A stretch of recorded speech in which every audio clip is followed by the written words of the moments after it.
서울 최고의 대학병원 VIP 진료실에는 숨 막힐 듯한 침묵만이 무겁게 내려앉아 있었고, 벽에 걸린 시계바늘 소리조차 신경을 긁는 소음처럼 느껴질 정도로 공간은 차갑게 얼어붙어 있었다. 서윤이는 최고급 가죽 소파에 꼿꼿한 자세로 앉아 무릎 위에 두 손을 가지런히 올려놓은 채 자신의 사형 선고나 다름없는 검사 결과를 듣고서도 미동조차 하지 않는 냉철한 모습을 유지하고 있었다. 지난 20년간 그녀의 주치의이자 집안의 건강을 책임져 온 노 교수는 하얗게 센 머리카락을 쓸어 넘기며 차마 입이 떨어지지 않는다는 듯 깊은 한숨과 함께 췌장암 말기라는 잔혹한 진단명을 힘겹게 뱉어냈다.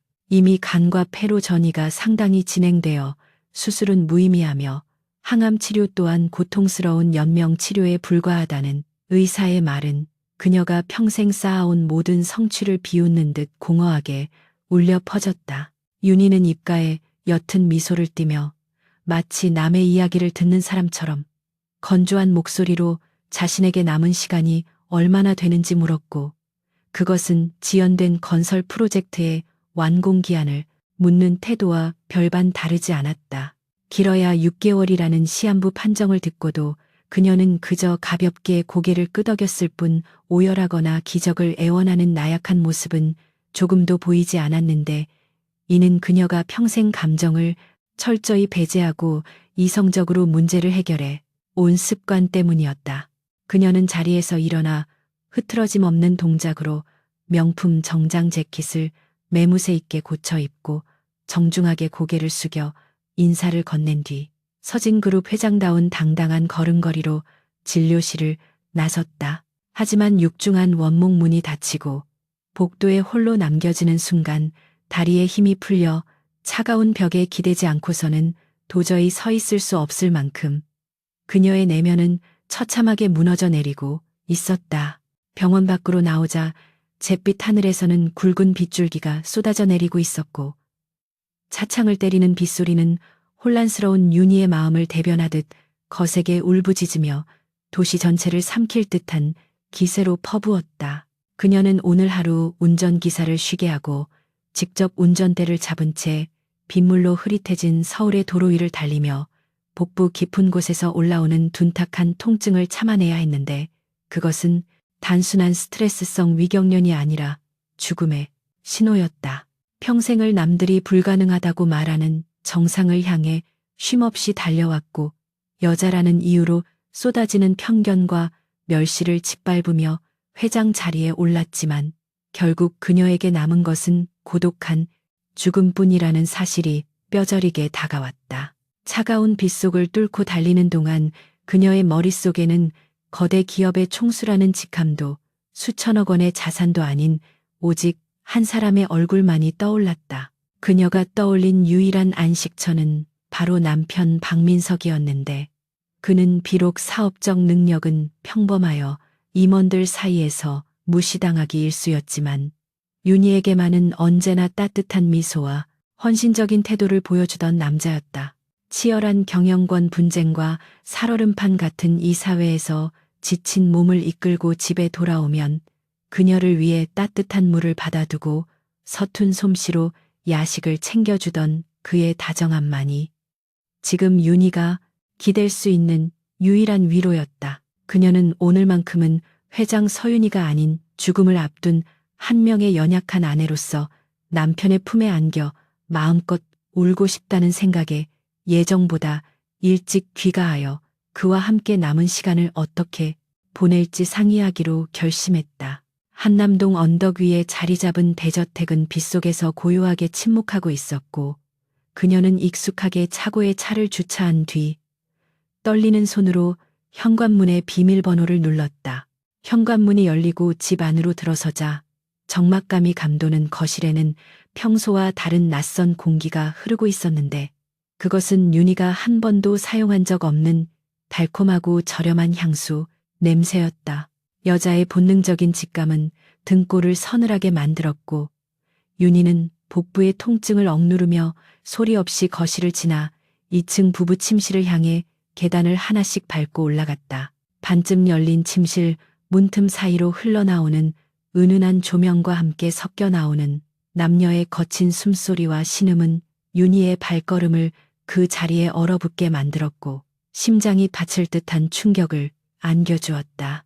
그녀는 떨리는 손으로 입을 틀어막은 채 문틈으로 시선을 던졌고 그곳에는 바닥에 널브러진 넥타이와 낯익은 여성용 정장 치마가 어지럽게 흩어져 있어 상황을 짐작하게 했다. 그녀가 세상에서 가장 신뢰하고 사랑했던 남편 박민석과 회사에서 자신의 그림자처럼 수행하며 친자매처럼 아꼈던 비서실장 이혜진이 그녀의 침대 위에서 서로의 몸을 탐닉하며 뒹굴고 있었다.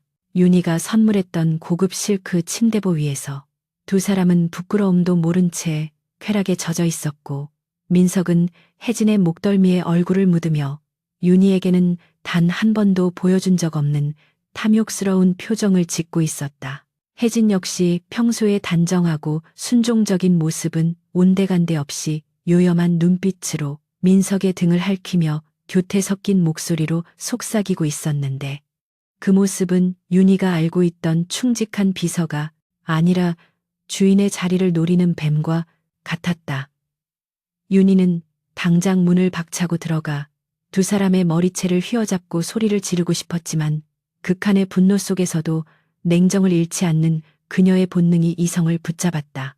숨을 죽이고 지켜보는 윤희의 귀에 두 사람의 대화가 들려오기 시작했는데 그것은 단순한 외도의 수준을 넘어선 끔찍한 음모와 배신의 계획들이었다.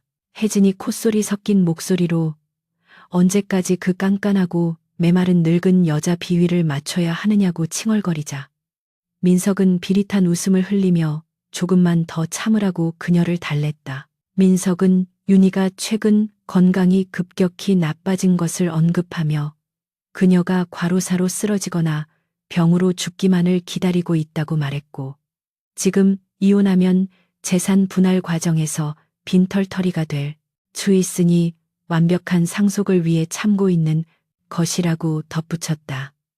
그 말은 윤희의 가슴에 비수처럼 꽂혔고 그녀가 평생을 바쳐 지켜온 사랑과 신뢰가 한순간에 오물 구덩이 속에 처박히는 기분을 느끼게 했다.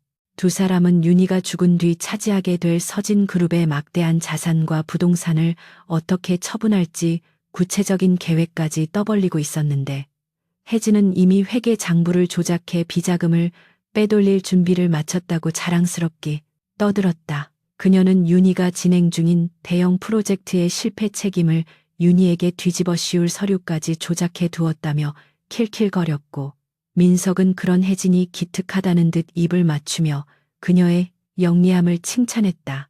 윤희는 구역질이 치밀어 오르는 것을 간신히 참으며 뒷걸음질 쳤고 눈에서는 배신감과 모멸감으로 인한 뜨거운 눈물이 하염없이 흘러내렸지만 입술은 피가 날 정도로 꽉 깨물고 있었다. 지금 이 자리에서 소란을 피워봤자 얻을 것은 아무것도 없으며 오히려 저들에게 경계심만 심어줄 뿐이라는 계산이 본능적으로 머릿속을 스치고 지나갔다.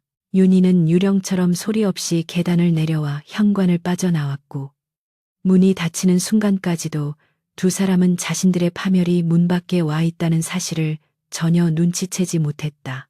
다시 차에 올라탄 윤희는 핸들에 얼굴을 묻고 짐승 같은 울음을 토해내고 싶었지만 대신 가방에서 진통제 통을 꺼내 물도 없이 약을 한 주먹 삼키며 끓어오르는 감정을 억지로 삼켜버렸다. 빗물과 눈물로 범벅이 된 얼굴을 거울로 비추어 보며 그녀는 앙상하게 마른 자신의 모습 뒤에 숨겨진 서늘한 살기를 확인했고 이제 남은 6개월은 삶을 정리하는 시간이 아니라 처절한 복수의 시간이 될 것임을 직감했다. 그녀는 시동을 걸고 엑셀러레이터를 끝까지 밟아 저주받은 집을 뒤로 한 채 어둠 속으로 질주하기 시작했다. 빗길을 뚫고 달리는 차 안에서 윤희는 휴대폰을 꺼내 오랫동안 연락하지 않았던 한 사람의 번호를 찾아냈는데 그는 과거 윤희의 도움으로 목숨을 건졌던 변호사이자 뒷조사 전문가인 한지훈이었다. 그녀는 떨리는 손가락으로 문자를 작성해 전송했는데 내용은 간결했지만 그 안에 담긴 무게는 그 무엇보다 묵직하고 살벌했다. 당장 만날 수 있는 장소로 오라는 명령과 함께 최고 성능의 도청 장치와 감시 카메라를 준비하라는 지시는 이제 시작될 전쟁의 서막을 알리는 신호탄이었다. 윤희는 휴대폰을 조수석에 던져두고 차가운 눈빛으로 전방을 주시하며 입가에 섬뜩한 미소를 띄었는데 그것은 사냥감을 포착한 맹수의 잔인함과 닮아 있었다. 윤희가 도착한 곳은 서진그룹 본사 사옥의 회장실이었는데 늦은 밤 도심의 야경이 내려다 보이는 그곳만이 지금 그녀가 통제할 수 있는 유일한 공간이었다. 그녀는 벽에 걸린 고가 미술품 뒤에 숨겨진 개인 금고를 열어 3년 전 작성해 두었던 유언장을 꺼냈고 그곳에는 박민석을 유일한 상속인으로 지정한다는 내용이 명확하게 적혀 있었다. 윤희는 망설임 없이 유언장을 산산조각 내어 쓰레기통에 처박았고 종이가 찢어지는 소리는 마치 박민석과의 인연이 끊어지는 소리처럼 건조하고 날카롭게 들렸다. 그녀는 컴퓨터를 켜고 회사 내부 보안망에 접속해 혜진이 관리하는 부서의 자금 흐름과 민석의 법인 카드 사용 내역을 샅샅이 뒤지기 시작했고 화면에 떠오르는 횡령의 흔적들은 그녀의 분노에 기름을 부었다. 그때 책상 위에 놓인 휴대폰이 요란하게 진동하며 사랑하는 남편이라는 발신자 이름을 띄웠고 윤희는 역겨움을 참으며 심호흡을 한 뒤 평소와 다름없는 차분한 목소리로 전화를 받았다. 수화기 너머로 들려오는 민석의 목소리는 걱정을 가장한 위선으로 가득 차 있었고 그는 비가 많이 오는데 어디냐며 빨리 들어와서 쉬라고 다정하게 말했지만 윤희는 그가 지금 혜진과 함께 알몸으로 침대에 누워 있을 것이라는 사실을 알고 있었다. 윤희는 회사에 급한 문제가 생겨서 오늘 밤은 집무실에서 밤을 새워야 할 것 같다고 거짓말을 했고 민석은 짐짓 아쉬운 척 연기했지만 안도하는 기색을 감추지 못하며 건강을 챙기라는 말을 덧붙였다. 전화를 끄는 윤희는 휴대폰을 내려다보며 차가운 비소와 함께 중얼거렸는데 그것은 단순한 혼잣말이 아니라 악마들에게 보내는 선전포고였다. 그래, 마음껏 즐겨. 그 행복이 너희를 지옥으로 끌고 갈 덫이 될 테니까. 윤희는 통증이 밀려오는 배를 움켜쥐고 창밖의 서울 야경을 내려다보며 자신의 마지막 생명을 불태울 계획을 머릿속으로 구체화하기 시작했다. 그녀는 절대 약해지지 않을 것이며 6개월이라는 시간은 두 사람을 사회적으로 매장시키고 영혼까지 파괴하기에 충분한 시간이라고 스스로를 다독였다. 서윤이라는 이름이 가진 힘과 그녀가 평생 쌓아온 지략을 총동원하여 배신자들에게 잊을 수 없는 피해 대가를 치르게 할 것이라는 맹세와 함께 그녀의 눈동자는 어둠 속에서도 형형하게 빛나고 있었다. 이제 더 이상 자비로운 아내도 너그러운 상사도 존재하지 않았으며 오직 죽음을 앞두고 미쳐버린 복수의 화신만이 그 자리에 서 있었다. 서윤이는 회사 임원 전용 휴게실의 화장대 앞에 앉아 창백하게 질린 피부 위로 파운데이션을 꼼꼼하게 덧바르며 자신의 병색을 감추기 위해 안간힘을 쓰고 있었다.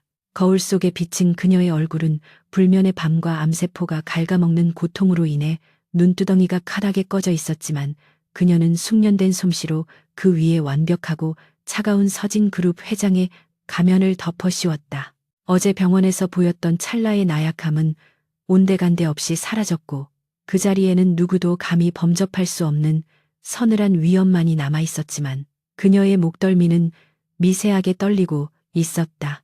그녀는 진통제 한 움큼을 입에 털어넣고 쓰디쓴 약맛을 느끼며 생의 마지막 연극을 준비했는데 이 연극은 그녀의 습관과 표정을 누구보다 잘하는 두 사람을 완벽하게 속여야만 성공할 수 있는 위험한 도박이었다. 그녀가 회장실 문을 열고 들어서자 이혜진은 언제나처럼 밝고 싹싹한 미소를 지으며 김이 모락모락 나는 커피 잔을 들고 다가와 충직한 비서의 역할을 능청스럽게 연기했다.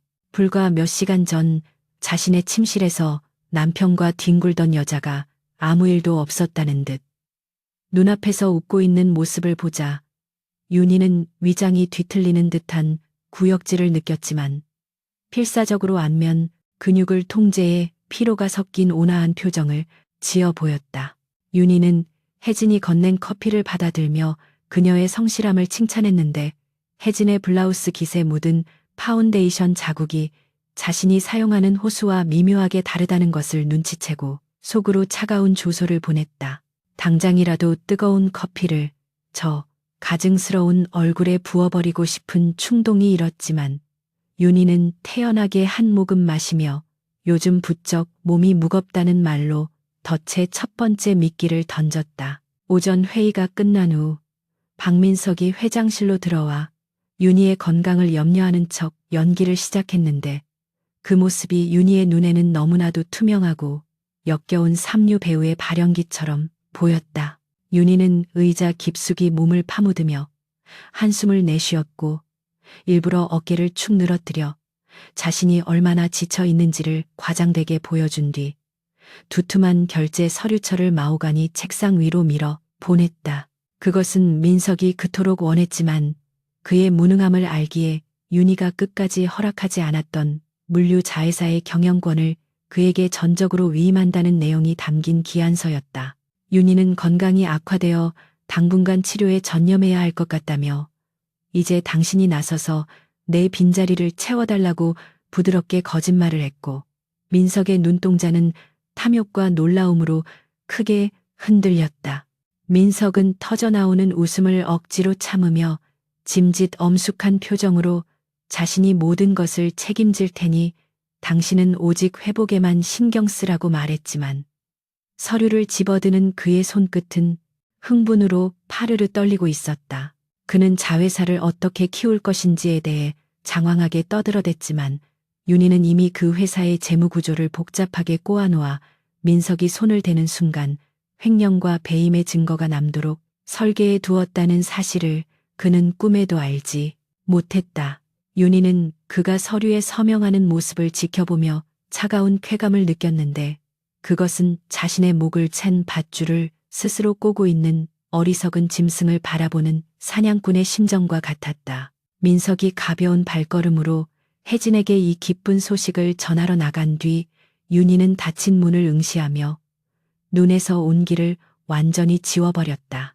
오후가 되자 윤희는 병원 진료를 핑계로 회사를 빠져나와 도심 외곽에 위치한 한적한 전통 찻집으로 차를 몰아 과거 자신의 도움으로 위기에서 벗어났던 변호사 한지훈을 은밀히 만났다. 지훈은 헬쓱해진 윤희의 얼굴을 보고 잠시 놀란 기색을 보였지만 그녀의 성격을 잘 알기에 사적인 질문은 삼가고 곧바로 그녀가 가져온 USB 메모리와 요구사항을 경청했다. 윤희는 어젯밤 확보한 횡령의 초기 증거들을 건네며 단순히 금전적인 비리뿐만 아니라 자신의 집과 민석의 개인 사무실까지 포함한 전방위적인 도청과 감시가 필요하다고 냉정하게 지시했다. 그녀는 법적인 처벌을 넘어 그들의 영혼까지 파괴할 수 있는 추악한 사생활의 민낯을 낱낱이 기록하여 세상에 공개할 결정적인 무기가 필요했던 것이다. 지우는 금속 가방을 열어 최첨단 초소형 도청 장치와 렌즈가 보이지 않는 특수 카메라들을 보여주며 자신의 전문팀을 정비기사로 위장시켜 1시간 내에 저택에 침투시키겠다고 장담했다. 그는 안방과 서재는 물론이고 거실의 샹들리에와 욕실, 환풍구까지 집안의 모든 사각지대를 감시할 수 있도록 완벽하게 세팅하겠다고 약속하며 보안 서버를 통해 윤희만이 실시간으로 접속할 수 있는 루트를 만들어주겠다고 했다. 윤희는 고개를 끄덕이며 혜진이 언급했던 해외 페이퍼 컴퍼니의 자금 추적도 병행해달라고 덧붙였는데 그녀의 목소리에는 한치의 망설임도 없는 살기가 서려 있었다. 지우는 그녀의 지시를 받아 적으며 이번 일이 단순한 소송이 아니라 목숨을 건 전쟁임을 직감하고 무거운 책임감을 느끼며 고개를 숙였다. 윤희는 자리에서 일어나기 전 계획의 두 번째 단계인 자산 이동에 대해 언급하며 자신의 개인 유동 자산을 남편이나 이사회가 전혀 손댈 수 없는 비공개 신탁으로 옮기는 서류에 서명했다. 그녀는 만약 자신이 계획을 완성하기 전에 급작스럽게 사망하더라도 민석이 유산을 단 한 푼도 상속받지 못하도록 법적 안전장치를 마련해 두었으며 강남의 알짜배기 부동산들도 조용히 처분하여 자선재단으로 귀속시키라고 지시했다. 이것은 단순히 재산을 지키는 문제가 아니라 배신자들이 축배를 들 순간에 그들의 손에 쥐어질 것이 오직 빚더미와 절망뿐이도록 만들기 위한 철저한 응징의 준비 과정이었다. 서명 하나하나가 민석이 꿈꾸는 화려한 미래를 박살내는 망치질과 다름없다는 생각에 윤희의 펜 끝에는 힘이 실렸다. 저택으로 돌아온 윤희는 마침 작업을 마치고 나오는 정비 기사들과 마주쳤는데 그중 한 명이 지훈의 수하임을 알리는 은밀한 눈짓을 보내오자 미세하게 고개를 끄덕여 신호를 교환했다. 겉보기에는 평온한 일상의 공간처럼 보였지만 이제 그 집은 모든 숨소리와 움직임이 기록되는 거대한 감옥이자 윤희가 연출하는 복수극의 무대로 완벽하게 탈바꿈해 있었다. 현관에서 그녀를 맞이한 민석은 커다란 꽃다발을 내밀며 아내를 위로하는 자상한 남편 흉내를 냈는데 예전 같으면 감동했을 그 모습이 이제는 소름 끼치는 가식으로 다가와 윤희의 살갗을 찌르는 듯했다. 윤희는 억지 미소를 지으며 꽃을 받아들고 그의 품에 안겼지만 시선은 천장 조명 속에 숨겨진 카메라를 향해 있었고 마음속으로는 이 장면이 훗날 법정에서 그를 옥죄는 증거가 되기를 기원했다. 저녁 식사 자리는 지옥과도 같았는데 민석은 물류자회사 경영에 대한 헛된 포부를 떠벌리며 식사를 즐겼지만 윤희는 속에서 올라오는 메스꺼움 때문에 음식에 손도 대지 못한 채 물만 들이켰다. 결국 그녀는 식사 도중 화장실로 달려가 위에까지 토해내며 암투병의 육체적 고통과 배신감으로 인한 정신적 스트레스를 온몸으로 견뎌내야만 했다. 변기를 붙잡고 거친 숨을 몰아쉬던 윤희는 욕실 환풍구 틈새에 숨겨진 카메라 렌즈를 올려다보며 기이한 안도감을 느꼈는데 이 감시 장치만이 자신의 고통을 증명해줄 유일한 목격자라는 생각이 들었기 때문이었다. 그녀는 찬물로 입을 헹구고 진통제, 약효가 돌기를 기다려 창백해진 얼굴을 수습한 뒤 소화 불량 핑계를 대며 식탁으로 돌아갔다. 그날 밤 윤희는 몸이 너무 안 좋아 뒤척이면 당신 잠을 설치게 할 것 같다며 각방을 쓰자고 제안했고 민석은 짐짓 아쉬운 표정을 지었지만 내심 자유로운 시간을 반기는 기색을 감추지 못하고 흔쾌히 동의했다. 손님방에 홀로 남겨진 윤희는 불을 끄고 노트북을 열어 이어폰을 귀에 꽂은 채 화면 가득 송출되는 안방의 실시간 영상을 응시하기 시작했다. 화면 속 민석은 윤희가 나가자마자 콧노래를 부르며 어딘가로 전화를 걸었고 곧이어 스피커를 통해 흘러나오는 혜진의 교태 섞인 목소리는 윤희의 고막을 날카롭게 파고들었다.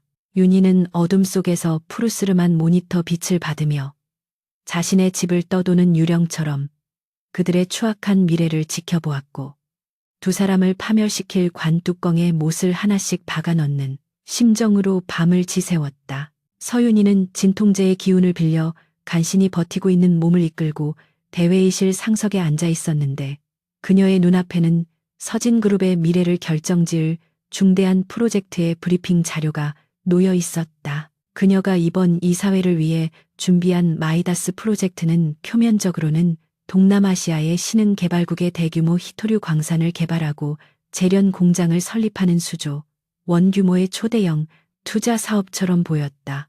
하지만 실상은 윤희가 한지훈 변호사와 함께 며칠 밤을 새워가며 정교하게 설계한 유령 회사와의 거래였으며 그 어떤 수익도 창출할 수 없는 밑빠진 독이나 다름없는 가짜 사업이었다. 윤희는 빔 프로젝터 화면에 띄워진 화려한 조감도와 조작된 지질 조사 보고서를 바라보며 이 완벽한 거짓말이 탐욕의 눈먼 짐승들을 어떻게 파멸의 구렁텅이로 몰아넣을지 차분하게 계산하고 있었다. 박민석은 윤희의 맞은편에 앉아 화면에 나타난 천문학적인 예상 수익금 수치를 보자마자 눈동자가 걷잡을 수 없이 흔들리기 시작했고 마른 침을 꿀꺽 삼키며 흥분을 감추지 못했다. 그는 평소 기업 경영이나 실무에는 문외한에 가까웠지만 돈 냄새를 맡는 감각만큼은 본능적으로 발달해 있었기에 이 프로젝트가 성공만 한다면 자신이 그토록 갈망하던 비자금, 조성과 경영권 승계가 단숨에 해결될 것이라 착각했다. 그의 옆에 배석한 이혜진 역시 서류를 검토하는 척하며 계산기를 두드리고 있었지만 책상 아래로 민석의 허벅지를 은밀하게 툭 치며 이 기회를 절대 놓쳐서는 안 된다는 신호를 보내고 있었다. 두 사람은 이 프로젝트가 윤희가 자신들을 위해 차려놓은 독이든 성찬이라는 사실은 꿈에도 모른 채 눈앞에 어른거리는 황금빛 환상에 취해 이성을 잃어가고 있었다. 윤희는 일부러 미간을 찌푸리며 한숨을 내쉬었고 지금 자신의 건강 상태로는 이렇게 리스크가 크고 해외 출장이 잦은 대형 프로젝트를 직접 진두지휘하는 것이 무리일 것 같다며 약한 모습을 보였다. 그녀는 이사들에게 사업의 불확실성을 강조하며 투자를 보류하거나 규모를 대폭 축소하는 것이 좋겠다는 신중론을 펼쳤는데 이는 상대방의 조바심을 부추기기 위한 고도의 심리전이었다.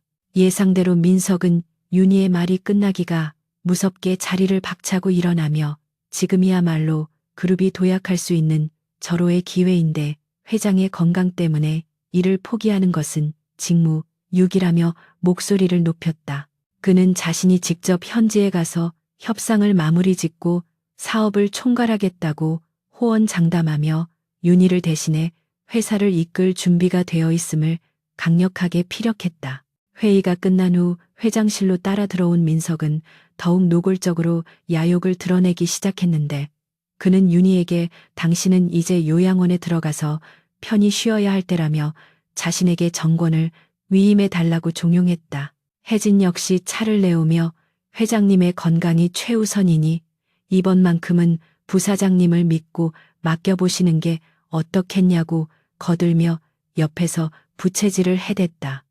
윤희는 못 이기는 척 고민하는 연기를 하며 창밖을 응시했고 유리창에 비친 두 사람의 표정이 먹잇감을 앞에 둔 하이에나처럼 탐욕스럽게 일그러져 있는 것을 확인하며 속으로 서늘한 미소를 지었다. 그녀는 떨리는 손으로 책상 서랍에서 미리 준비해둔 위임장과 프로젝트 총괄 책임자 임명 서류를 꺼내 책상 위에 올려놓았다. 윤희는 펜을 들고 망설이는 듯한 몸짓을 보이며 민석에게 이 사업은 그룹의 사활이 걸린 문제이니 만약 실패할 경우 모든 법적 재무적 책임은 총괄 책임자가 져야 한다는 조항이 있음을 나지막이 경고했다. 하지만 이미 눈앞에 거대한 이권에 정신이 팔린 민석의 귀에는 윤희의 경고가 그저 잔소리나 겁주기 정도로밖에 들리지 않았고 그는 자신만만하게 고개를 끄덕이며 펜을 낚아채듯 가져갔다.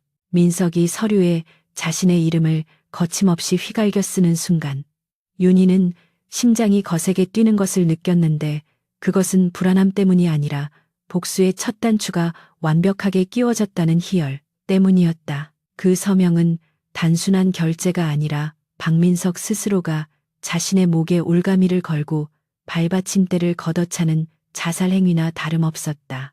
결제가 끝나자마자 민석은 혜진과 눈을 맞추며 득의양양한 표정으로 회장실을 나갔고 윤희는 그들이 나가자마자 인터폰을 눌러 법무팀장에게 연락해 방금 서명된 문서의 공증, 절차를 즉시 진행하라고 지시했다.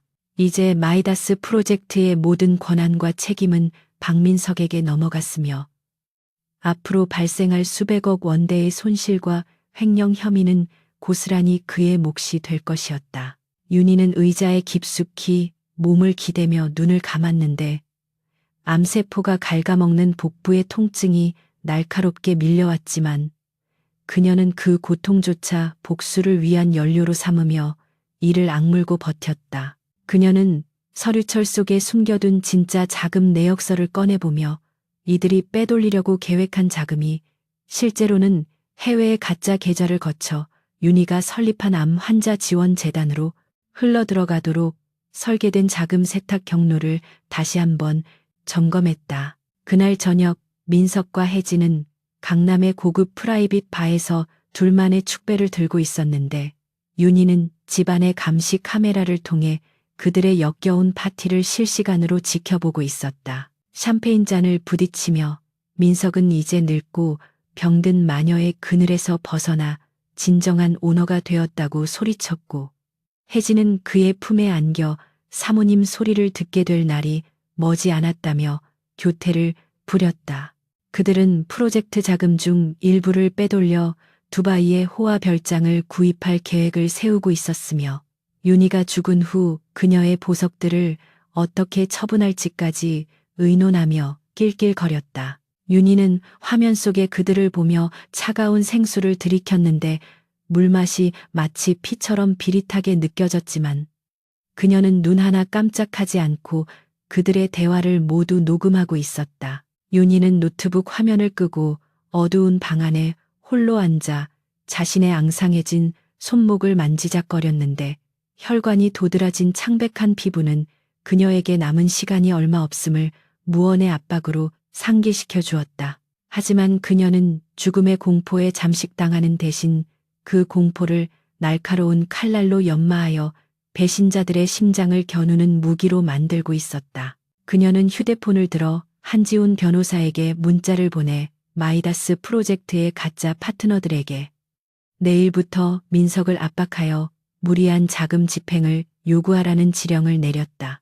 내일부터 시작될 이 막은 민석이 스스로 파놓은 함정에 빠져 허우적거리며 제 발로 감옥을 향해 걸어가는 처절한 몰락의 과정이 될 것이었다. 새벽이 밝아오자 윤희는 밤새 한숨도 자지 못한 채 침대에서 일어나 욕실 거울 앞에 섰는데, 거울 속의 그녀는 더 이상 껍데기만 남은 시한부 환자가 아니었다. 그녀는 붉은색 립스틱을 짙게 바르며 입술에 핏기를 더했고 눈가에는 짙은 아이라인을 그려 넣어 표독스럽고 강인한 인상을 만들어냈다. 오늘부터 그녀는 회사의 경영에서 한 발 물러난 척하며 뒤에서 모든 시를 조종하는 인형사가 되어 민석과 혜진이 탐욕이라는 춤을 추다가 절벽 아래로 떨어지는 꼴을 감상할 준비를 마쳤다. 윤희는 거울 속 자신의 눈을 똑바로 응시하며 나직하게 속삭였는데, 그 목소리는 지옥에서 돌아온 복수의 여신처럼 섬뜩하고 단호했다. 마음껏 먹어치워. 그게 너희들의 마지막 만찬이 될 테니까. 서윤희는 늦은 밤 서재의 육중한 가죽 의자에 깊숙이 몸을 파묻은 채 떨리는 손으로 서랍 깊숙한 곳에 숨겨두었던 앰플을 꺼냈는데, 그것은 극심한 암 통증을 잠재우기 위한 고단위 마약성 진통제 모르핀이었다. 췌장과 간을 파고드는 날카로운 통증은 마치 불에 달군 쇠꼬챙이가 내장을 휘젓는 듯한 고통을 안겨주었지만, 그녀는 신음소리 하나 내지 않고 능숙하게 주사기를 팔에 꽂아 넣었다. 약물이 혈관을 타고 흐르자 몽롱한 기운이 퍼지며 고통이 서서히 잦아들었지만, 그녀의 정신만큼은 그 어느 때보다 명료하고 차갑게 깨어 모니터 화면을 응시하고 있었다. 화면 속에는 마이다스 프로젝트의 가짜 자금 압박으로 인해 신경이 곤두선 박민석이 집거실에서 초조하게 서성이는 모습이 잡혔는데, 윤희는 그 모습이 마치 덫에 걸린 쥐가 출구를 찾지 못해 안절부절 못하는 꼴과 같다고 생각하며 비릿한 웃음을 흘렸다. 윤희는 책상 위에 놓인 대포폰을 집어들고 며칠 전 한지훈 변호사가 고용한 심부름센터 직원을 통해 확보한 사진 한 장을 전송할 준비를 마쳤는데, 그것은 이혜진이 낯선 남자와 고급 레스토랑에서 은밀하게 대화를 나누는 장면이 담긴 사진이었다. 사진 속 남자는 사실 윤희가 섭외한 무명 배우였지만 금융권 브로커처럼 보이도록 완벽하게 연출되어 있었고, 두 사람의 분위기는 제3자가 보기에 충분히 오해를 살 만큼 다정해 보였다. 윤희는 사진 밑에 당신이 믿는 여자가 정말 당신만을 위해 돈을 세탁하고 있을까라는 짧고 강렬한 메시지를 첨부하여 민석의 개인 휴대폰으로 전송했다. 전송 완료 버튼을 누르는 그녀의 손끝에서는 망설임이 느껴지지 않았으며, 이것은 견고해 보이는 두 사람의 동맹 관계에 치명적인 균열을 일으킬 첫 번째 망치질이었다. 거실 화면 속의 민석은 메시지 알림 소리에 반사적으로 휴대폰을 확인하더니 이내 표정이 흑빛으로 변하며 화면을 확대했다가 축소하기를 반복하는 불안한 모습을 보였다. 그는 거칠게 머리카락을 쓸어 넘기며 욕설을 내뱉었고 때마침 샤워를 마치고 나온 혜진이 다가오자 황급히 휴대폰을 등 뒤로 감추며 도둑질 발절인 사람처럼 과민하게 반응했다. 혜진이 무슨 일이냐고 묻자 민석은 아무것도 아니라며 소리를 버럭 질렀는데 그의 눈빛에는 이미 의심의 씨앗이 깊게 뿌리내려 혜진의 일거수일투족을 감시하려는 기색이 역력했다. 윤희는 모니터를 통해 그 광경을 지켜보며 인간의 탐욕은 신뢰보다 훨씬 깨지기 쉬운 유리잔과 같다는 사실을 다시 한번 확인하고 만족감에 젖어들었다. 다음 날 윤희는 더욱 교묘한 방법으로 혜진의 마음속에 불신을 심어주기 위해 회장실로 그녀를 호출했는데 윤희의 얼굴은 화장으로도 감출 수 없을 만큼 창백하고 병색이 완연해 있었다. 윤희는 힘없는 목소리로 혜진에게 내 유고시 회사의 인사이동과 관련된 기밀 서류들을 정리해야 하니 금고에 있는 파일들을 분류해달라고 부탁하며 일부러 자리를 비워주었다. 혜진은 윤희가 화장실에 간 사이 탐욕스러운 눈빛을 번뜩이며 서류들을 훑어보기 시작했는데 그중 윤희가 미리 조작해 끼워 넣은 박민석 명의의 이면 계약서가 그녀의 시선을 사로잡았다. 그 문건에는 경영권 승계가 완료되는 즉시 비서실을 전원 해고하고 새로운 외부 인사를 영입하여 과거의 흔적을 지운다는 내용과 함께 혜진에게 지급될 위로금이 터무니없이 적은 액수로 책정되어 있었다. 문서를 읽어내려가는 혜진의 손이 분노로 부들부들 떨리기 시작했고 그녀의 예쁘장한 얼굴은 배신감으로 흉측하게 일그러졌는데 그녀는 자신이 민석을 위해 헌신하며 저지른 범죄들이 결국 토사구팽으로 돌아온다는 사실을 참을 수 없었다. 그녀는 윤희가 돌아오기 전에 황급히 서류를 제자리에 돌려놓았지만 그녀의 눈동자에는 민석에 대한 적개심과 살기가 이글거리고 있었고 이제 그녀에게 민석은 사랑하는 연인이 아니라 언제든 자신의 뒤통수를 칠 수 있는 잠재적 적군으로 변해 있었다. 화장실에서 나온 윤희는 거울을 통해 혜진의 표정 변화를 놓치지 않고 포착했으며 자신의 계획대로 두 마리의 짐승이 서로를 물어뜯을 준비를 마쳤음을 직감했다. 윤희는 모른 척하며 혜진에게 따뜻한 차를 권했지만 혜진은 굳은 표정으로 대충 인사를 하고는 도망치듯 회장실을 빠져나갔다. 그날 오후 민석과 혜진은 마이다스 프로젝트의 1차 투자금을 송금하기 위해 은행 VIP 룸에서 만났지만 두 사람 사이에는 예전의 끈끈한 유대감 대신 서늘한 냉기만이 감돌고 있었다. 민석은 혜진이 관리하는 차명 계좌의 보안 카드를 자신에게 넘기라고 요구하며 내가 총괄 책임자이니 자금 관리도 내가 직접 하는 게 맞지 않겠냐고 윽박질렀다. 혜진은 어제 본 문건을 떠올리며 보안 카드를 쥔 손에 힘을 주었고 회장님의 지시 사항이라며 완강하게 거부했는데 그녀는 자금줄마저 뺏기면 정말로 버림받을 것이라는 공포에 사로잡혀 있었다. 두 사람은 은행 직원들이 보는 앞에서도 언성을 높이며 말다툼을 벌였고 결국 서로에 대한 불신 때문에 자금 이체 경로를 복잡하게 꼬지 않고 흔적이 남기 쉬운 직통 계좌로 급하게 송금하는 치명적인 실수를 저지르고 말았다. 사무실로 돌아온 윤희는 한지훈 변호사로부터 두 사람의 금융거래 내역을 실시간으로 보고받았는데 그들이 저지른 조급한 송금 실수는 횡령과 배임 혐의를 입증할 결정적인 증거가 되었다. 윤희는 돋보기로 모니터 속의 입출금 내역을 확인하며 입가에 희미한 미소를 지었는데 그것은 사냥감이 스스로 덫의 깊은 곳으로 걸어 들어갔음을 확인한 사냥꾼의 미소였다. 그녀는 지훈에게 이 자료들을 잘 갈무리해서 검찰에 제출할 최종 보고서의 부록으로 첨부하라고 지시하며 이제 때가 무르익어가고 있음을 알렸다. 몸은 점점 무너져 내리고 있었지만 정신력 하나로 버티고 있는 윤희에게 이 증거들은 마약성 진통제보다 더 강력한 활력소가 되어주었다. 며칠 후 민석은 윤희가 보낸 익명의 제보자로부터 또 다른 메시지를 받았는데 이번에는 혜진이 해외 이민 브로커와 통화하는 음성 파일이 첨부되어 있었다. 물론 이것은 성대모사의 달인을 고용해 만든 가짜 녹음 파일이었지만 의심병이 도진 민석의 귀에는 혜진의 목소리와 똑같이 들릴 수밖에 없었다. 녹음 속에서 가짜 혜진은 한몫 단단히 챙겨서 이 지긋지긋한 한국을 뜰 것이라며 민석을 멍청한 바지 사장이라고 조롱하고 있었는데 이를 들은 민석은 분노로 인해 이성을 잃고 사무실 집기를 때려 부수며 고함을 질렀다.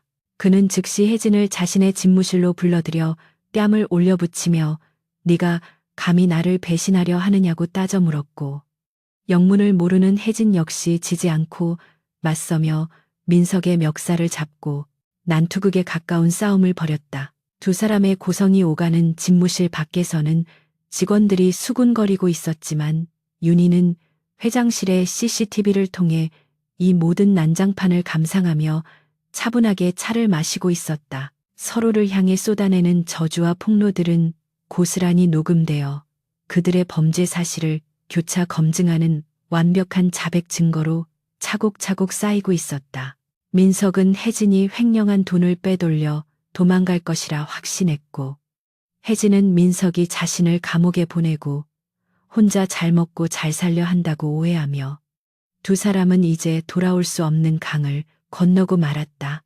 그들은 공동의 적인 윤희를 공격하는 대신 서로의 약점을 쥐고 흔들며 자멸의 길로 접어들었고 이 진흙탕 싸움은 윤희가 설계한 시나리오대로 한치의 오차도 없이 흘러가고 있었다. 그날 밤 윤희는 극심한 호흡 곤란을 느끼며 잠에서 깼는데 폐에 물이 차오르는 듯한 고통에 헐떡이며 침대 옆에 산소 호흡기를 급히 끌어다 댔다. 산소 마스크를 쓰고 거친 숨을 몰아쉬는 그녀의 모습은 처참하기 그지없었지만 몽롱한 의식 속에서도 그녀는 내일 모레 있을 창립 20주년 기념 파티까지는 반드시 살아야 한다고 스스로를 채찍질했다.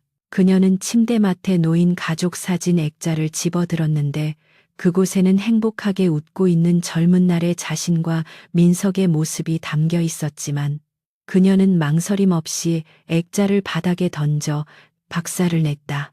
깨진 유리에 비친 자신의 얼굴은 죽음의 그림자가 짙게 드리워져 있었지만 눈빛만은 형형하게 빛나고 있었고 그녀는 이 고통을 끝내기 위해서라도 복수를 완성해야만 했다. 다음 날 아침 식사 자리에서 민석과 혜진은 서로의 눈조차 마주치지 않은 채 냉랭한 기류를 형성하고 있었고 윤희는 그들 사이의 적개심을 즐기며 짐짓 모르는 척 연기했다.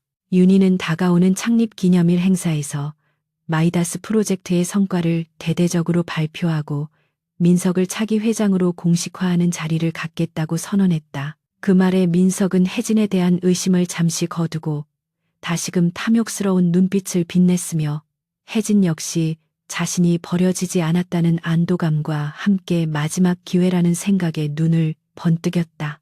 윤희는 두 사람에게 파멸전의 마지막 달콤한 환상을 심어주며 그들을 세상에서 가장 높은 곳으로 끌어올린 뒤 단숨에 지옥으로 떨어뜨릴 준비를 마쳤다. 윤희는 출근길 차 안에서 한지훈 변호사에게 전화를 걸어 디데이의 모든 준비가 완료되었는지 확인했는데 지훈은 떨리는 목소리로 모든 것이 완벽하지만 회장님의 건강이 너무 걱정된다고 말했다.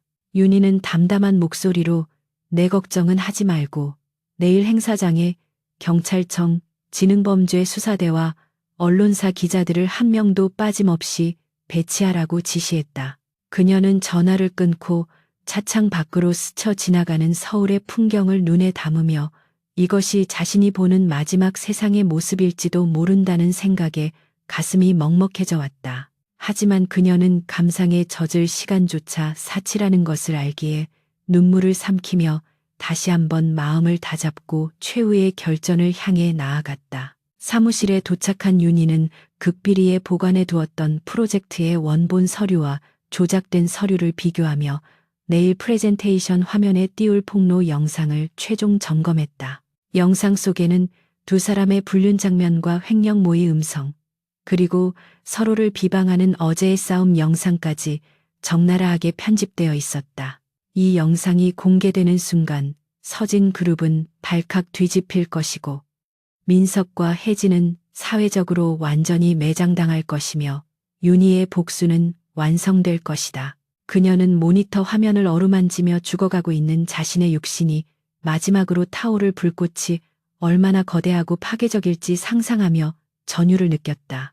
서진그룹 창립 20주년 기념행사가 열리는 호텔 대연회장은 대한민국 재계의 거물들과 수백 명의 취재진으로 인산인해를 이루고 있었는데 천장에는 수천 개의 크리스털이 박힌 샹들리에가 눈부시게 빛나고 있었고 테이블마다 장식된 최고급 꽃들은 화려함의 극치를 보여주었다. 박민석은 이태리 장인이 제작한 맞춤 턱시도를 입고 연회장 입구에서 하객들을 맞이하며 터져나오는 플래시 세례를 즐기고 있었는데 그의 얼굴에는 곧 발표될 자신의 회장 승계에 대한 기대감과 승리감이 가득 차 있었다. 그는 며칠 전 이혜진과의 불화와 윤희가 보낸 협박성 메시지로 인해 극도로 불안해했었지만 오늘 아침 윤희가 건넨 따뜻한 격려의 말 한마디에 모든 의심을 거두고 자신이 진정한 승자라고 확신하고 있었다. 그는 자신의 손을 잡고 축하 인사를 건네는 정재계 인사들에게 거만하게 고개를 끄덕이며 오늘 밤이 자신의 인생에서 가장 빛나는 순간이 될 것이라 믿어 의심치 않았다. 이혜진 역시 몸매가 드러나는 화려한 붉은색 드레스를 입고 민석의 곁을 지키며 안주인 행세를 하고 있었지만 그녀의 미소 뒤에는 초조함과 탐욕이 엉겨붙어 기묘한 불협화음을 만들어내고 있었다. 그녀는 연회장 곳곳에 배치된 보안 요원들의 눈을 피해 틈만 나면 핸드백 속의 여권을 확인했는데 만약의 사태에 대비해 행사 직후 공항으로 직행할 계획까지 세워두고 있었기 때문이었다. 민석과 눈이 마주칠 때마다 두 사람은 세상에서 가장 다정한 연인처럼 서로를 바라보며 웃었지만 그들의 눈빛 속에는 상대를 언제든지 제물로 바치고 혼자만 살아남겠다는 비열한 계산이 숨겨져 있었다. 화려한 조명 아래 서 있는 두 사람의 모습은 마치 썩어가는 고기 위에 내려앉은 파리떼처럼 겉만 번지르르 할 뿐 속은 악취로 진동하고 있었다. 한편 행사장 뒤편의 대기실에 앉아있는 서윤이는 창백하다 못해 투명해진 피부 위로 식은땀을 흘리며 의자에 위태롭게 기대어 있었는데 그녀의 생명력은 촛불처럼 위태롭게 흔들리고 있었다. 그녀는 떨리는 손으로 마지막 진통제 앰플을 주사하며 흐릿해지는 시야를 붙잡기 위해 안간힘을 썼고 거울 속에 비친 자신의 눈동자를 보며 마지막까지 무너지지 말자고 수천 번 되뇌었다. 그녀를 보필하던 한지훈 변호사는 걱정스러운 눈빛으로 행사를 취소하고 당장 병원으로 가야 한다고 만류했지만 윤희는 단호하게 고개를 저으며 오늘이 아니면 영원히 기회는 없을 것이라고 못 박았다. 그녀는 핏기 없는 입술에 붉은 립스틱을 덧바르며 죽음의 신보다 더 서늘하고 압도적인 카리스마를 장착했고 이제 막을 올릴 비극의 주인공으로서 무대에 오를 준비를 마쳤다. 사회자의 우렁찬 목소리와 함께 행사의 본식이 시작되었고 무대 중앙의 대형 스크린에는 서진그룹의 역사를 담은 영상이 웅장한 음악과 함께 상영되며 분위기를 고조시켰다. 영상이 끝나자 박민석이 쏟아지는 박수갈채를 받으며 위풍당당하게 무대 위로 걸어 올라갔고 마이크를 잡은 그는 자신감에 찬 목소리로 그룹의 새로운 비전인 마이다스 프로젝트를 소개하기 시작했다. 그는 이 프로젝트가 그룹을 글로벌 기업으로 도약시킬 획기적인 사업이라며 침을 튀기며 설명했고 자신이 이 모든 것을 기획하고 총괄했다는 사실을 강조하며 은연중에 윤희의 시대가 끝났음을 암시했다. 객석에 앉은 주주들과 임원들은 고개를 끄덕이며 그의 말에 호응했지만 그들 중 누구도 이 화려한 발표가 거대한 사기극의 서막이라는 사실을 눈치채지 못했다. 민석의 연설이 절정에 달해 그가 공식적으로 경영권 승계를 선언하려는 찰나 연회장의 육중한 문이 열리며 서윤희가 경호원들의 호의를 받으며 천천히 걸어 들어왔다. 그녀의 등장에 장내의 모든 시선이 집중되었고 떠들썩하던 연회장은 찬물을 끼얹은 듯 일순간에 정적에 휩싸였는데 그녀가 뿜어내는 기운이 너무나도 서늘하고 압도적이었기 때문이었다. 검은색 드레스를 입은 윤희는 마치 장례식에 참석한 미망인처럼 보였지만 그녀의 눈빛만은 무대 위에 민석을 뚫어버릴 듯 형형하게 빛나고 있었고 그녀의 걸음걸이에는 한치의 망설임도 없었다. 당황한 민석은 말을 더듬으며 혜진을 바라보았지만 혜진 역시 공포에 질려 얼굴이 하얗게 질린 채 뒷걸음질 치고 있었고 윤희는 무대 계단을 하나씩 밟고 올라가 민석의 곁에 섰다. 윤희는 민석의 손에서 마이크를 부드럽게 빼앗아 들고 객석을 향해 우아하게 미소를 지었지만 그 미소는 보는 사람의 등골을 오싹하게 만들 만큼 차가웠다. 그녀는 오늘 이 자리에 참석해 주신 여러분께 감사드린다며 짐짓 평온한 어조로 입을 열었고 남편이 설명한 마이다스 프로젝트의 진정한 실체와 그룹의 미래를 결정지을 중대한 발표를 하겠다고 선언했다. 민석은 불안한 기색을 감추지 못한 채 윤희의 팔을 잡아 끌며 내려가자고 속삭였지만 윤희는 가볍게 그의 손을 뿌리치고 뒤편의 스크린을 향해 손짓을 했다. 그녀의 신호와 동시에 방송실에 대기하고 있던 한지훈의 팀원들이 엔터키를 눌렀고 스크린을 채우고 있던 마이다스 프로젝트의 로고가 사라지며 전혀 다른 영상이 재생되기 시작했다.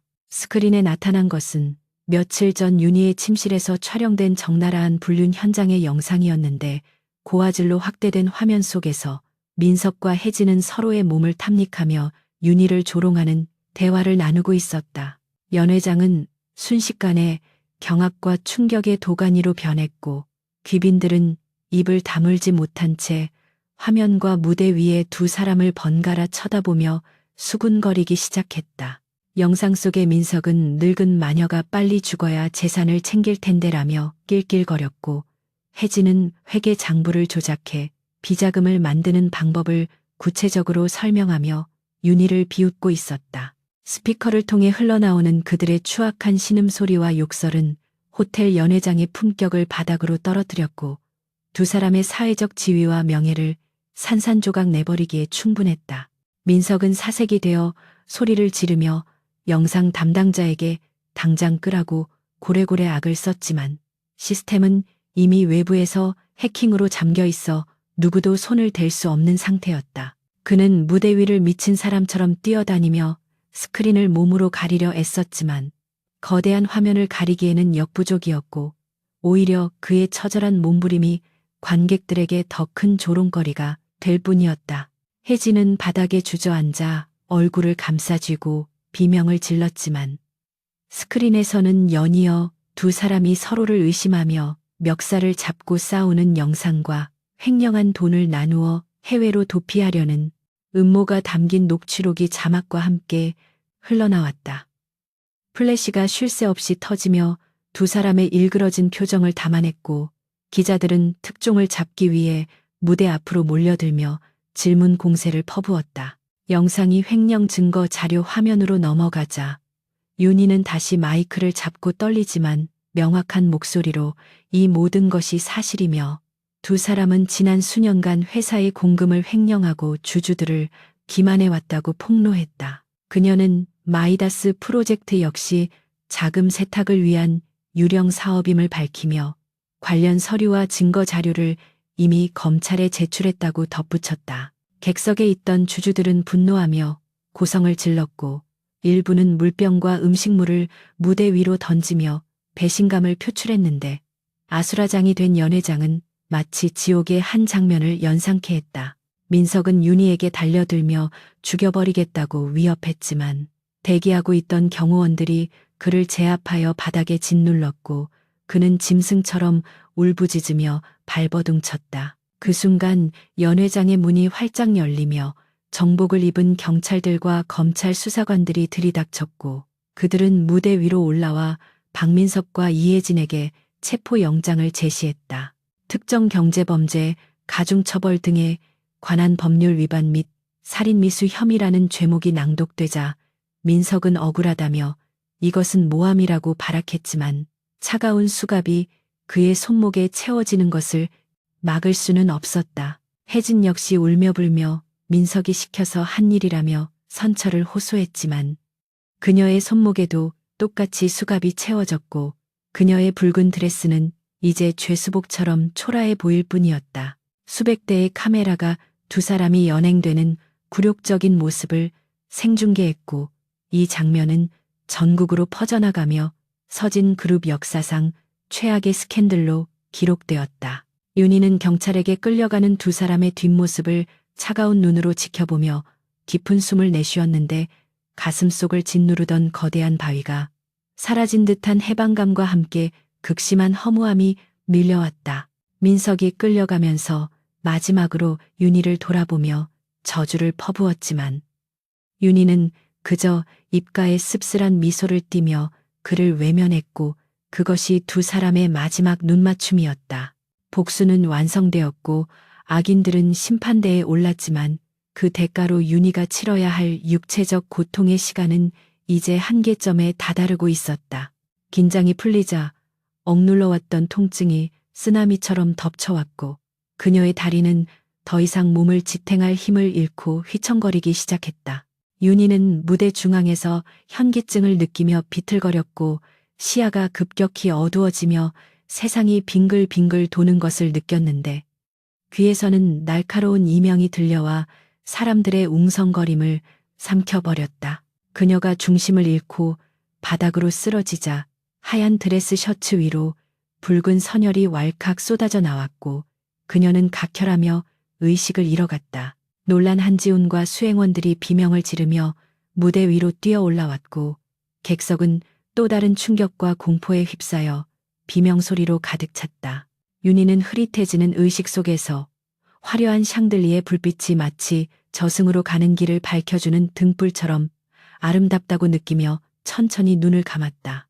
구급대원들이 도착해 윤희를 들것에 싣고 연회장을 빠져나가는 동안에도 카메라는 멈추지 않고 그 비극적인 장면을 담아냈고 사람들은 그제야 윤희의 창백한 얼굴과 앙상한 몸을 보며 그녀가 처한 상황을 짐작할 수 있었다. 화려한 복수극의 끝은 처참한 핏빛으로 물들었고 주인공은 무대 위에서 퇴장했지만 관객들에게 남겨진 충격은 영원히 지워지지 않을 상처로 남았다. 앰뷸런스의 사이렌 소리가 요란하게 울려 퍼지며 밤거리를 가르고 달리는 동안 윤희의 손은 힘없이 침대 시트 아래로 떨어졌고 그녀의 파란만장했던 삶의 마지막 장이 서서히 닫히고 있었다. 서울 구치소의 독방은 한낮에도 햇빛이 거의 들어오지 않아 마치 거대한 무덤 속에 들어와 있는 듯한 음산하고 차가운 기운이 감돌고 있었다.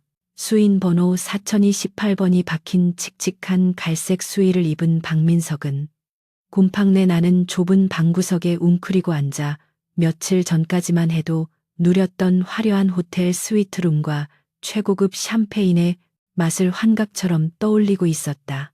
불과 일주일 전만 해도 서진 그룹의 차기 회장으로 추앙받으며 세상을 다 가진 듯 오만하게 굴었던 그는 이제 횡령과 사기 그리고 살인 미수라는 무거운 죄목을 뒤집어 쓴 채 사회에서 완전히 격리된 비참한 신세로 전락해 있었다. 차가운 시멘트 바닥에서 올라오는 냉기는 그의 뼈마디를 시리게 했지만 그보다 더 견디기 힘든 것은 자신의 몰락을 받아들일 수 없는 현실 부정과 윤희에 대한 끓어오르는 원망이었다. 옆방에 수감된 이혜진 역시 상황은 다르지 않았는데 그녀는 밤마다 악몽에 시달리며 비명을 질러대 교도관들에게 수차례 경고를 받았고 헝클어진 머리와 눈탄 눈동자는 과거의 세련된 비서실장의 모습을 전혀 찾아볼 수 없게 만들었다. 그녀는 조사 과정에서 모든 죄를 박민석에게 뒤집어 씌우기 위해 안간힘을 썼고 민석이 시켜서 억지로 한 일이라며 거짓 눈물을 흘렸지만 검찰이 제시한 명백한 증거들 앞에서는 아무런 소용이 없었다. 그녀가 그토록 사랑한다고 믿었던 돈과 권력은 신기루처럼 사라졌고 남은 것은 평생을 감옥에서 썩어야 한다는 절망적인 미래뿐이라는 사실이 그녀를 미치게 만들었다. 두 사람은 서로를 저주하고 비난하며 바닥까지 추락한 인간의 추악한 밑바닥을 드러내고 있었고 그들의 영혼은 이미 지옥불 속에서 타들어가고 있었다.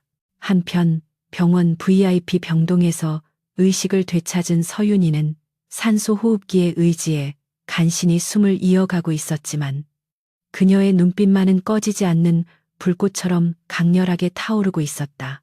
주치의는 절대 안정을 취해야 한다며 외출을 극구 말렸지만 윤희는 자신의 생명이 며칠 남지 않았음을 직감하고 마지막으로 해야 할 일이 있다며 고집을 꺾지 않았다. 그녀는 휠체어에 몸을 싣고 두꺼운 담요로 앙상해진 몸을 감싼 뒤 한지훈 변호사의 도움을 받아 구치소로 향하는 차에 올랐는데 그것은 승자가 패자에게 보내는 마지막 자비이자 가장 잔인한 형벌을 내리기 위한 여정이었다.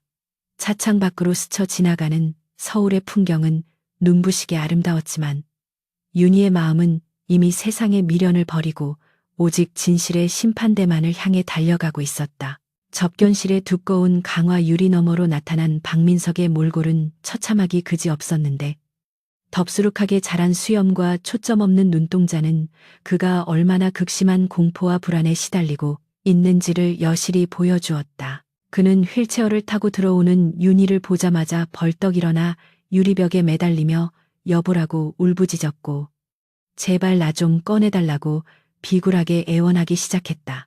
그는 이 모든 것이 혜진의 계략이었으며 자신은 잠시 멍청해서 속았을 뿐이라고 변명했고 다시 기회를 준다면 평생 당신의 발을 닦으며 속죄하겠다고 뻔뻔한 거짓말을 늘어놓았다.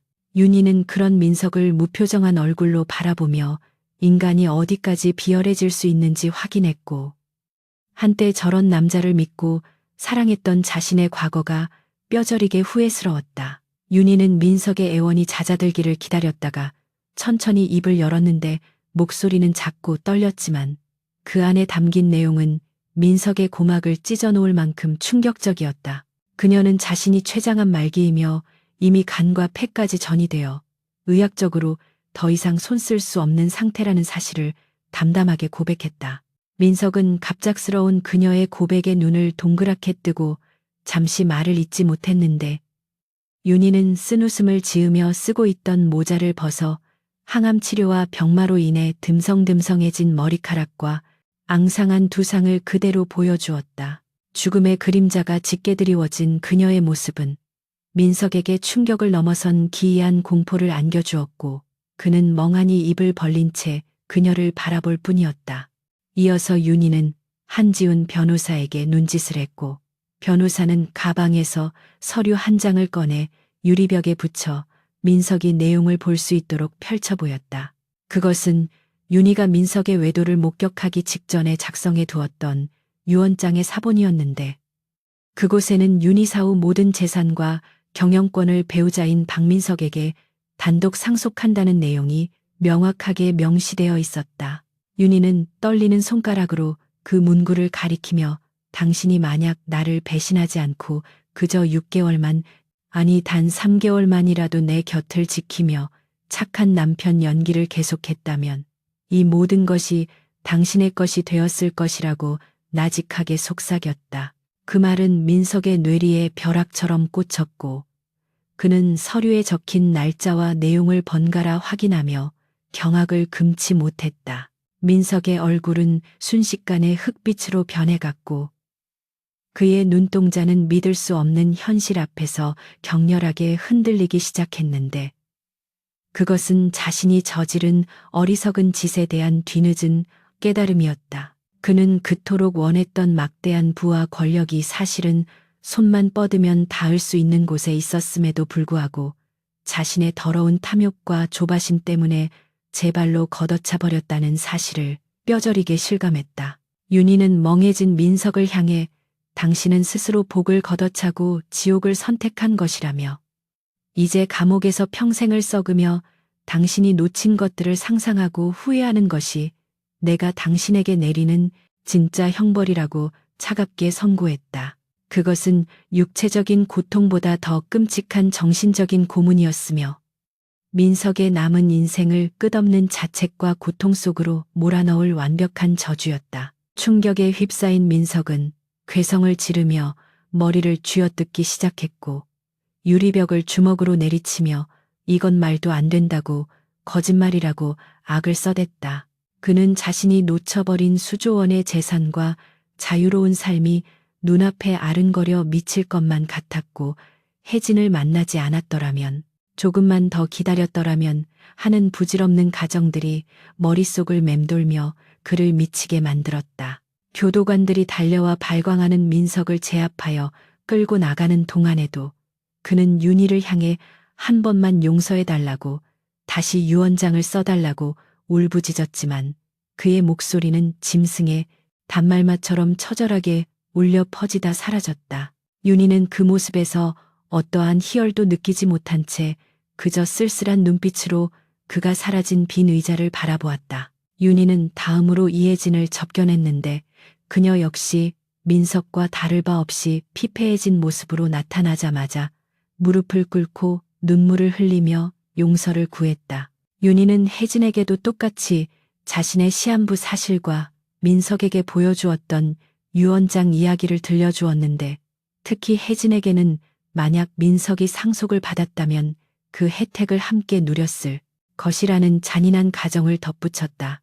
혜진은 넋이 나간 표정으로 주저앉아 멍하니 허공을 응시했는데 자신이 그토록 머리를 굴리고 악행을 저질렀던 모든 과정이 결국은 다 차려진 밥상을 뒤엎은 꼴이 되었다는 사실에 멘탈이 완전히 붕괴되었다. 그녀는 자신이 사랑이라 믿었던 민석과의 관계가 사실은 파멸을 향한 폭주 기관차였다는 것을 깨닫고 미친 사람처럼 히스테릭한 웃음을 터뜨리기 시작했다. 구치소를 나서는 윤희의 마음은 텅 빈 것처럼 공허했지만 동시에 평생을 짓눌러왔던 무거운 짐을 내려놓은 듯한 가벼움도 느껴졌다. 하늘은 맑고 푸르렀지만 그녀의 시야는 점점 흐릿해져 갔고 휠체어에 앉아있는 것조차 버거울 만큼 기력이 쇠해진 것을 느꼈다. 한지훈 변호사는 눈물을 글썽이며 윤희의 손을 꼭 잡았고 그녀는 그에게 희미한 미소를 지어 보이며 이제 모든 것이 제자리를 찾았으니 편히 쉴 수 있겠다고 속삭였다. 그녀는 마지막으로 뒤를 돌아보며 높은 담벼락에 둘러싸인 구치소를 눈에 담았고 그곳에 갇힌 두 영혼이 평생 지옥 같은 후회 속에서 살아가기를 빌며 미련 없이 등을 돌렸다. 돌아오는 차 안에서 윤희는 극심한 피로감과 함께 찾아온 졸음에 눈꺼풀이 무거워지는 것을 느꼈지만 정신을 놓지 않기 위해 입술을 깨물었다. 그녀는 한지훈에게 자신의 남은 재산을 정리하여 미리 계획해둔 암 환자 지원 재단과 소외 계층을 위한 장학재단에 기부하는 절차를 서둘러 달라고 부탁했다. 그녀가 평생을 바쳐 일군 피와 땀의 결실이 더러운 탐욕의 도구가 아닌 세상을 비추는 작은 등불로 쓰이기를 바라는 마음은 그녀가 이 세상에 남길 수 있는 마지막 유산이자 진정한 복수의 완성이었다. 차는 도심을 벗어나 그녀가 마지막 시간을 보내기로 한 바닷가 별장으로 향했고 윤희는 창문을 열어 들어오는 시원한 바람을 맞으며 생의 마지막 여행을 떠나고 있었다. 별장에 도착했을 때는 이미 해가 뉘엿뉘엿 지고 있었고 붉게 물든 노을이 바다 위를 수놓으며 장관을 이루고 있었는데 윤희는 테라스에 앉아 그 풍경을 하염없이 바라보았다. 파도 소리는 그녀의 지친 영혼을 위로하듯 부드럽게 들려왔고 그녀는 이제 더 이상 누구도 미워하지 않고 누구도 원망하지 않는 평온한 상태에 도달해 있었다. 그녀의 복수는 뜨거운 불길처럼 타올라 악을 태워버렸지만 그 재 속에서 피어난 것은 증오가 아닌 용서와 평화였고 그녀는 비로소 자신을 타삼해던 모든 사슬에서 해방되었다. 서윤이라는 이름 석자가 세상에 남길 강렬한 이야기를 뒤로한 채 그녀는 조용히 눈을 감고 다가오는 영원한 안식을 기다렸다. 제주도의 푸른 바다가 한눈에 내려다 보이는 외딴 별장의 테라스에는 부드러운 해풍이 불어와 하얀 커튼을 춤추게 만들었고 그 평화로운 풍경 속에 서윤이는 휠체어에 앉아 고요히 바다를 응시하고 있었다. 서울에서의 치열했던 복수극이 끝난 지 한 달이라는 시간이 흘렀고 그녀는 그토록 원했던 안식을 찾았지만 그녀의 육체는 마치 다 타버린 양초처럼 위태롭게 흔들리며 마지막 불꽃을 태우고 있었다. 앙상하게 마른 손등에는 링거 바늘 자국이 선명하게 남아 있었고 얼굴은 핏기 하나 없이 투명했지만 그녀의 눈동자만큼은 그 어느 때보다 깊고 평온한 빛을 띠고 있어 보는 이로 하여금 경외감을 느끼게 했다. 그녀는 더 이상 서진 그룹을 호령하던 냉철한 회장이 아니라 삶과 죽음의 경계에 서서 지나온 날들을 담담하게 회고하는 한 인간으로서 생의 마지막 장을 준비하고 있었다. 그녀의 곁을 지키는 사람은 평생을 그녀의 집안일만 돌봐온 늙은 가정부와 복수극에 충실한 조력자였던 한지훈 변호사뿐이었는데 그들은 윤희의 손과 발이 되어 그녀의 마지막 가는 길을 외롭지 않게 보필하고 있었다. 윤희는 극심한 통증이 밀려올 때마다 입술을 깨물며 신음을 삼켰고 정신이 혼미해지는 것을 막기 위해 진통제 투여량을 최소한으로 줄이며 끝까지 자신의 의지를 놓지 않으려 애썼다. 그녀는 죽음이 문턱까지 다가온 순간에도 흐트러진 모습을 보이기 싫어 매일 아침 단정하게 머리를 빗고 깨끗한 옷으로 갈아입으며 자신만의 품위를 지켰는데 그것은 그녀가 평생을 지켜온 자존심이자 삶에 대한 마지막 예의였다. 파도 소리는 그녀의 지친 영혼을 어루만지는 자장가처럼 들려왔고 그녀는 그 소리에 귀를 기울이며 복수의 뜨거운 열기가 식어간 자리에 찾아온 차가운 평화를 온전히 받아들였다. 오후가 되자 한지훈 변호사가 두툼한 서류 가방을 들고 테라스로 나왔는데 그의 표정은 슬픔을 억누르느라 경직되어 있었지만 눈가는 붉게 충혈되어 있었다. 윤희는 그에게 따뜻한 차 한 잔을 권하며 서류를 펼쳐보라고 손짓했고 지우는 떨리는 손으로 그녀가 지시한 최종 재산 처분 내역서를 테이블 위에 올려놓았다. 그것은 윤희가 가진 수조 원대의 주식과 부동산 그리고 현금 자산 전액을 사회에 환원한다는 내용을 담은 공증 서류였으며 서진 그룹의 경영권은 전문 경영인 체제로 전환되어 투명하게 운영될 것이라는 선언이기도 했다. 윤희는 서류의 내용을 꼼꼼히 훑어보며 고개를 끄덕였는데 그녀가 평생을 바쳐 일군 거대한 제국을 미련 없이 내려놓는 순간이었지만 그녀의 얼굴에는 아쉬움 대신 후련함이 가득했다.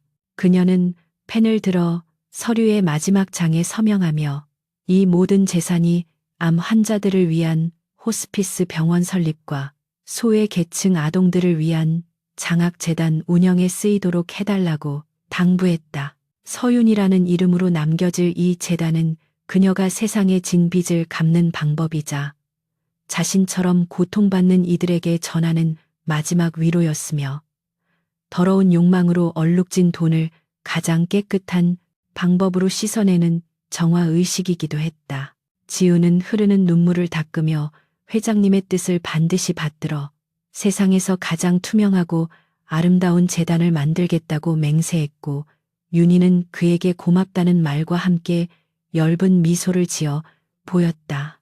그녀는 이제 빈손이 되었지만 역설적으로 그 어느 때보다 충만함을 느꼈고 자신의 삶이 헛되지 않았음을 확인하며 가벼운 마음을 가질 수 있었다. 서명을 마친 윤희는 잠시 숨을 고르며 지훈에게 서울 구치소에 있는 두 사람의 소식을 물었는데 그녀의 목소리에는 이제 증오나 분노 같은 격한 감정은 섞여 있지 않았다. 지훈은 조심스럽게 입을 열어 박민석과 이혜진이 서로에게 모든 죄를 떠넘기며 진흙탕 싸움을 계속하고 있으며 국선 변호인들조차 그들의 추악한 태도에 혀를 내두르고 있다고 전했다. 민석은 감옥 안에서 매일 밤 윤희의 이름을 부르며 살려달라고 울부짖다가 교도관들에게 끌려가 독방에 갇히기를 반복하고 있고 혜진은 정신착란 증세를 보이며 벽에 머리를 թ는 등자의 소동을 벌이고 있다는 소식이었다. 윤희는 그 이야기를 듣고도 아무런 표정 변화 없이 그저 먼 바다를 응시할 뿐이었는데 그들은 이미 그녀의 인생에서 완전히 지워진 존재들이자 스스로 만든 지옥불 속에서 영원히 고통받을 망령들에 불과했기 때문이었다. 해질녘이 다가오자 윤희는 갑작스러운 호흡 곤란을 느끼며 가슴을 부여잡았는데 폐 깊은 곳에서부터 차오르는 묵직한 통증은 이제 정말로 시간이 얼마 남지 않았음을 알리는 사신과도 같았다. 가정부가 놀라 의사를 부르려 했지만 윤희는 손을 저어 말리며 지금 이 순간을 방해받고 싶지 않다고 고집을 부렸고 휠체어를 테라스 난간 쪽으로 더 가까이 밀어달라고 부탁했다. 그녀는 생의 마지막 순간에 병실 천장이 아닌 장엄한 일몰을 보고 싶어 했고 붉게 타오르는 태양처럼 자신의 삶도 강렬하게 마무리되기를 원했다. 지훈과 가정부는 눈물을 삼키며 그녀의 휠체어를 옮겨주었고 담요를 여미어주며 그녀의 차가워지는 손을 꼭 잡아주었다. 하늘은 서서히 주황빛에서 보랏빛으로 물들어가며 바다 위에 황홀한 색채의 향연을 펼쳐놓았고 윤희는 그 아름다운 광경을 눈에 담으며 자신의 파란만장했던 38년의 인생을 주마등처럼 떠올렸다. 가난했던 어린 시절을 지나 도끼로 버텨온 청춘, 그리고 사랑이라 믿었던 사람에게 배신당하고 처절하게 복수했던 지난 날들이 마치 영화 필름처럼 스쳐 지나갔다. 그녀는 비록 짧은 생을 살았지만 누구보다 치열했고 누구에게도 의지하지 않고 스스로의 힘으로 자신의 운명을 개척해왔다는 사실에 자부심을 느꼈다. 그녀는 자신을 아프게 했던 상처들조차 이제는 삶의 훈장처럼 느껴졌고 배신자들에게 내린 심판은 잔인했지만 정당했기에 어떠한 후회도 남지 않았다. 윤희의 시야가 점점 흐릿해지며 세상의 소음이 멀어져 갔지만 그녀의 의식은 놀라울 정도로 명료했는데 그것은 죽음이 주는 마지막 선물과도 같은 평온함이었다. 그녀는 곁에 있는 지훈에게 내 장례식은 최대한 간소하게 치러달라고 유언을 남기며 화려한 꽃장식 대신 내가 평소 좋아했던 하얀 백합 몇 송이면 충분하다고 속삭였다. 그녀는 자신의 죽음이 슬픔이 아닌 새로운 시작으로 기억되기를 바랐고 남겨진 사람들이 자신의 유지를 이어받아 더 나은 세상을 만들어가기를 소망했다. 숨을 쉴 때마다 가슴이 찢어지는 듯한 고통이 따랐지만 그녀는 입가에 미소를 잃지 않았고 붉은 노을 속으로 빨려 들어가는 태양을 향해 손을 뻗었다. 마침내 태양이 수평선 너머로 완전히 모습을 감추고 어둠이 내려앉기 시작하자 윤희의 고개가 힘없이 떨구어졌고 잡고 있던 지훈의 손에서 온기가 서서히 빠져나갔다.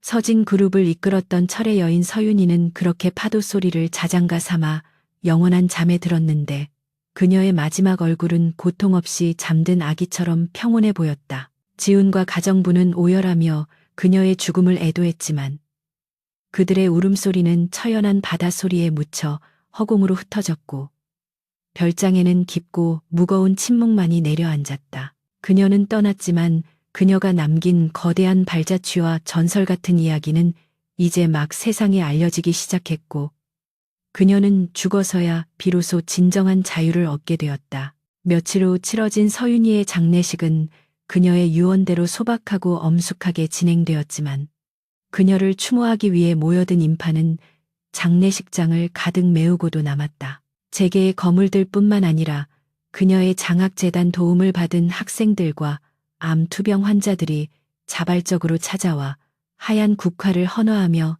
눈물을 흘렸고 언론은 그녀를 노블레스 오블리주를 실천한 진정한 기업가이자 시대의 아이콘으로 대서특필했다. 그녀가 남긴 전 재산 사회 환원 소식은 대한민국 사회에 큰 반향을 일으켰고 사람들은 그녀를 단순한 재벌 회장이 아닌 정의를 실현하고 떠난 검은 백조로 기억하며 칭송했다. 그녀의 영정사진 속 차갑지만 당당한 미소는 조문객들의 가슴 속에 깊이 각인되었고 그녀의 이름은 죽음 이후에 더욱 찬란하게 빛나고 있었다. 반면 구치소 독방에 갇혀 있던 박민석은 교도관이 던져준 신문을 통해 윤희의 부고와 그녀를 찬양하는 기사들을 접하고 바닥을 치며 통곡했다. 그는 신문 지면을 가득 채운 윤희의 사진과 그녀가 기부한 천문학적인 액수를 보며 자신이 놓쳐버린 것이 단순한 돈이 아니라 존경받는 삶과 명예로운 지위였음을 뼈저리게 깨달았다. 그는 좁은 감옥 안에서 미친 사람처럼 웃다가 울기를 반복하며 자신의 머리를 벽에 개서댔지만 그를 동정하는 사람은 아무도 없었고 차가운 시멘트 벽만이 그의 비명소리를 메아리처럼 되돌려줄 뿐이었다. 이혜진 역시 여성 수감동에서 뉴스를 접하고 넋이 나간 사람처럼 허공을 응시하다가 발작을 일으켜 의무실로 실려갔는데 그녀의 젊음과 야망은 이제 감옥이라는 늪에 빠져 영원히 빛을 보지 못할 운명이었다. 계절이 바뀌어 윤희가 사랑했던 제주도 언덕 위에는 그녀의 유해가 안치된 작은 묘역이 조성되었는데 그곳은 바다가 가장 잘 보이는 양지바른 곳이었다. 그녀의 묘비에는 화려한 수식어 대신 치열하게 살았고 아름답게 떠난 서윤이 여기 잠들다라는 짧은 문구만이 새겨져 있었지만 묘소 주변은 추모객들이 놓고 간 하얀 백합꽃으로 언제나 가득 차 있었다. 바다에서 불어온 바람이 하얀 꽃잎들을 흔들며 춤을 추게 만들었고 그 모습은 마치 윤희가 자유로운 영혼이 되어 세상을 내려다보며 미소 짓는 것처럼 보였다. 악인들은 어둠 속에 갇혀 잊혀갔지만 서윤이라는 이름은 세상의 빛이 되어 영원히 기억될 것이라는 사실을 증명하듯 묘역 위로 찬란한 햇살이 쏟아져 내리고 있었다.